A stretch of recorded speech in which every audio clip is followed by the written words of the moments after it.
Everyone, आज के इस सेशन में हम डिस्कस करेंगे कि जो डीएसएसबी पीआरटी प्राइमरी टीचर की वैकेंसी आने वाली है एमसीडी में, डीओई में एंड डीएमसी में, जो कि आसपास रहने वाली है 900 प्लस वैकेंसी।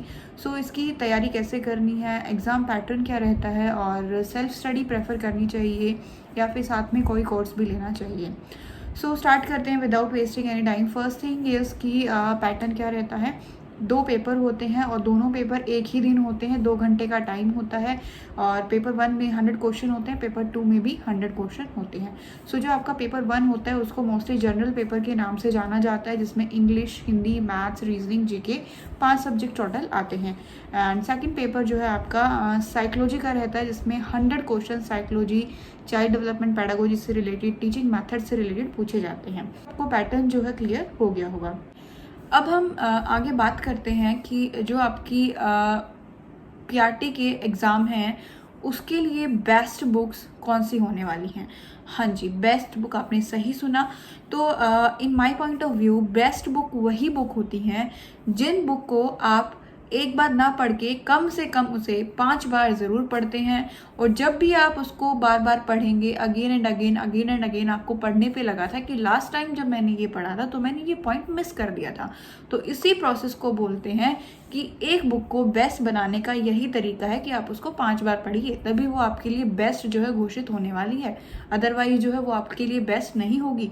हालांकि एस्पिरेंट्स का उन बुक्स को यूज़ करके सिलेक्शन भी हुआ है, बट अगर आप उन बुक्स का सही से यूज़ नहीं करोगे, अच्छा यूज़ नहीं करोगे, देन आपके लिए वो बेस्ट नहीं रहने वाली है। सो आगे हम बुक लिस्ट पे चलते हैं विदाउट वेस्टिंग एनी टाइम। तो सबसे पहले एक बुक मैं आपको बताना चाहूँगी, और मोस्ट इम्पॉर्टेंट क्वेश्चन जीके का। जीके काफ़ी वास्ट है, कैसे करें, कहाँ से करें, लूसेंट से करें, आर्यन से करें, सबको ये 2 कॉमन बुक्स पता है, ठीक है। बट मेरे को अभी क्या लगा, मैंने एनालाइज किया कि जो एक बुक आती है static GK general knowledge AP Bhardwaj की, ठीक है, इसमें डीएसएसबी पॉइंट ऑफ व्यू से काफ़ी अच्छा कंटेंट है, ठीक है। स्टैटिक जीके में क्या हो जाता है, जितने भी सब्जेक्ट्स हैं हमारे, हिस्ट्री, ज्योग्राफी, ठीक है, पॉलिटी, इन सब की जितनी भी स्टैटिक जीके हैं उनका कंपाइलेशन इस बुक में दिया हुआ है, और ये इसका कंटेंट है। टोटल 18 चैप्टर्स जो हैं इसमें दिए हुए हैं, और इन 18 चैप्टर्स में जो है क्या दिया हुआ है, स्टार्टिंग में जैसे आपको मिलेगा India on your finger tips, ठीक है, world on your finger tips. उसके बाद मल्टीपल चॉइस क्वेश्चन दे दिए इन्होंने इंडिया और वर्ल्ड पे। फिर ऑर्गेनाइजेशन का चैप्टर आ जाता है, थ्योरी दी हुई है, नेक्स्ट एमसीक्यू दिए हुए हैं। तो ये बुक मेरे को काफ़ी अच्छी लगी और मैं प्रेफर करना चाहूँगी कि 2023 में अगर आप चाहो तो ये बुक फॉलो कर सकते हैं। नेक्स्ट बुक होती है मैथ्स की। तो मैथ्स की जो है भैया देखो, मैथ्स स्ट्रॉन्ग नहीं होता है, तो मैक्सिमम 15 से 16 चैप्टर्स होते हैं मैथ्स में, और मैथ्स स्ट्रॉन्ग करना है तो हर एक चैप्टर की ये लगा लो एक रफ नोटबुक फिल करनी है, और नहीं करोगे तो मैथ्स स्ट्रॉन्ग नहीं होगा। मतलब कि 12 रफ रजिस्टर आपको भरने ही भरने पड़ेंगे, और जब तक नहीं भरोगे तो मैथ्स आपको वीक ही लगेगा अपना। ये मेरी 100% गारंटी है, ये काम नहीं होगा तब तक आपका मैथ्स स्ट्रॉन्ग नहीं होने वाला है। And second thing is, maths को स्ट्रॉन्ग करने के लिए क्या होना चाहिए, जितने भी आप एक बार टॉपिक्स करते हैं किसी भी टीचर से, ऑनलाइन या ऑफलाइन, तो उनका जो है हर एक टॉपिक वाइज अपने चार्ट्स बनाना शुरू कर दो कि हाँ ये इस टॉपिक के फॉर्मूले हैं, ये इस टॉपिक के फॉर्मूले, और उनको अपनी जो है आसपास स्टडी रूम में जहाँ पे भी आप पढ़ाई करते हो वहाँ पे पेस्ट कर दो, ताकि आप सुबह उठो और डेली उन फॉर्मूलाज को रिवाइज करते रहो टिल योर एग्जाम। उसके बाद थर्ड पॉइंट क्या रहता है, और मोस्टली दिक्कत कहाँ पे आती है, कंसेप्ट कर लेते हो, प्रैक्टिस भी कर लेते हो, एग्जाम में परफॉर्मेंस नहीं दे पाते हो, तो इसके पीछे कमी रहती है कैलकुलेशन की।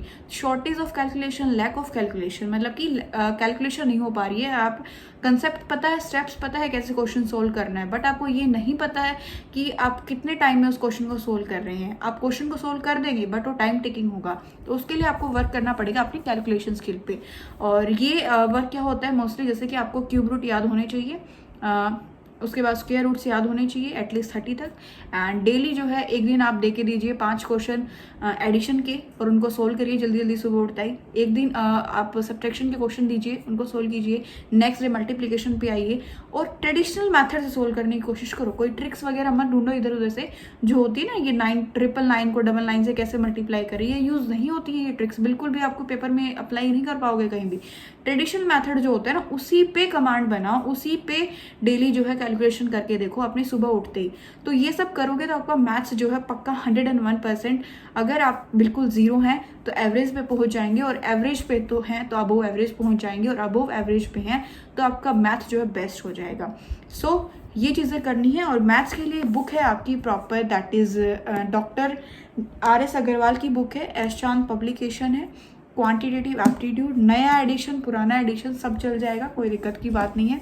बट शर्त ये है इस बुक को आप पूरी फिनिश करें, पूरी जब तक फिनिश नहीं करोगे देन रिजल्ट्स नहीं मिलेंगे। और कम से कम जितने चैप्टर उतने रजिस्टर भर दो, ठीक है, इतनी प्रैक्टिस कर दो कि मैथ्स जो है बोले भाई अब मुझे छोड़ दे जा प्लीज़, मैं तैयार हूँ, मैं अपनी परफॉर्मेंस दे दूंगा। ओके, उसके बाद नेक्स्ट आती है कि आपकी रीजनिंग की कौन सी बुक होनी चाहिए।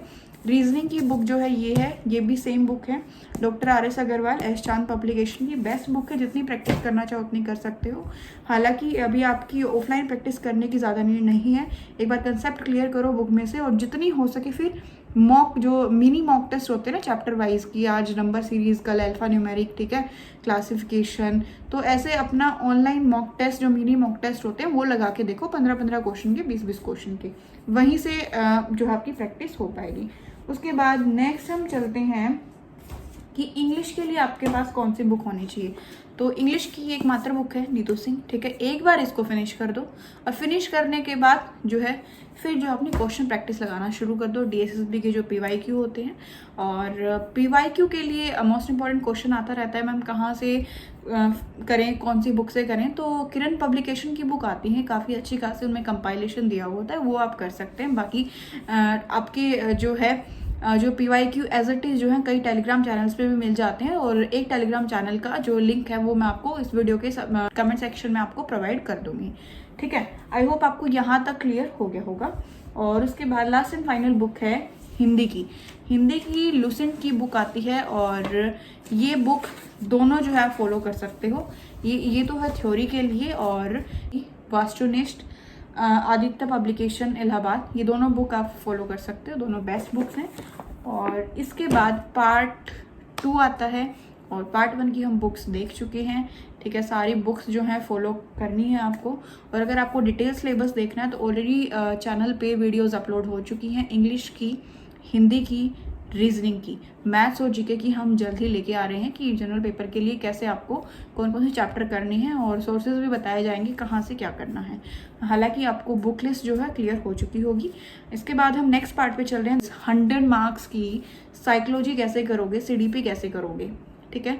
तो जो आपकी मोस्ट इम्पॉर्टेंट ये है कि आपको अपने फ़ोन में प्ले स्टोर पे जाना है और टाइप करना है NIOS बुक्स, ठीक है। और आपके पास एक लोगो आएगा वाइट एंड ब्लू कलर का, ऐसा एक यहाँ पे लोगो है, ये दिख रहा होगा, मैं इसको अभी ओपन कर देती हूँ।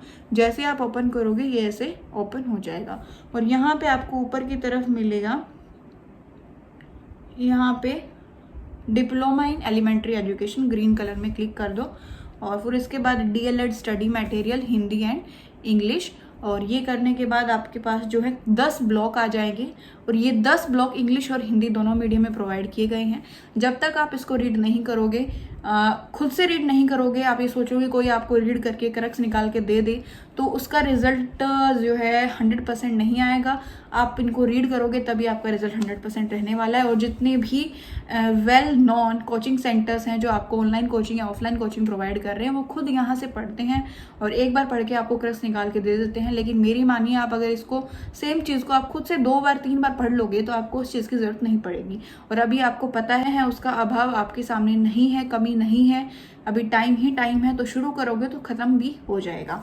एंड में क्या होता है, एंड में कुछ भी नहीं कर पाओगे, ठीक है। इधर उधर भागोगे कि ये जो है क्रैश कोर्स ले लेते हैं, इसका क्रैश कोर्स लेते हैं, तो वो बेनिफिशियल नहीं होता है। और इसके लिए जो ये NIOS ऐप बताया है, इसको करने से पहले आपको NCERT बुक आती है साइकोलॉजी की, क्लास 11th और 12th की, वो कंप्लीट ज़रूर करनी है। उसके बाद NIOS की बुक्स करनी है। और प्रैक्टिस के लिए सरोहा पब्लिकेशन की बुक आती है, वो आप फॉलो कर सकते हैं। आई होप आपको इस वीडियो में जो है क्लियर हो गया होगा कि कौन सी बुक फॉलो करनी है, कहाँ से क्या पढ़ना है, कैसे पढ़ना है, और सेल्फ स्टडी बेस्ट है या फिर कोचिंग बेस्ट है। तो ये एंड में मैं आपको बताना चाहूँगी। सेल्फ स्टडी जो है बिल्कुल टॉप पे आती है। सेल्फ स्टडी किसी भी एग्ज़ाम के लिए बिल्कुल बेस्ट ही होती है। और कोचिंग की जो है रिक्वायरमेंट तब होती है जब आपको फ्री मटेरियल प्रोवाइड नहीं है। और फ्री मटेरियल अगर आप ढूंढोगे तो नेट पे, यूट्यूब पे, हर एक टॉपिक पे, हर एक चैप्टर पे सब कुछ ऑलरेडी मिलेगा आपको, ठीक है। तो हेल्प लीजिए और साथ में अपना खुद से पढ़िए।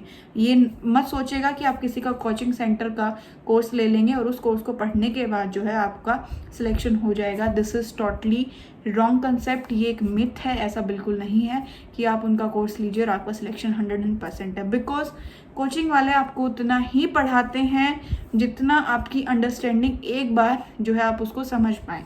वो हाई लेवल पे आपको लेके ही नहीं जाएंगे और क्वेश्चन जो है हाई लेवल के भी आते हैं। So do your best, study को इम्पोर्टेंस दीजिए। आई होप आपको ये क्लियर हो गया होगा। Thank you for watching the video. Do like it, share it and subscribe.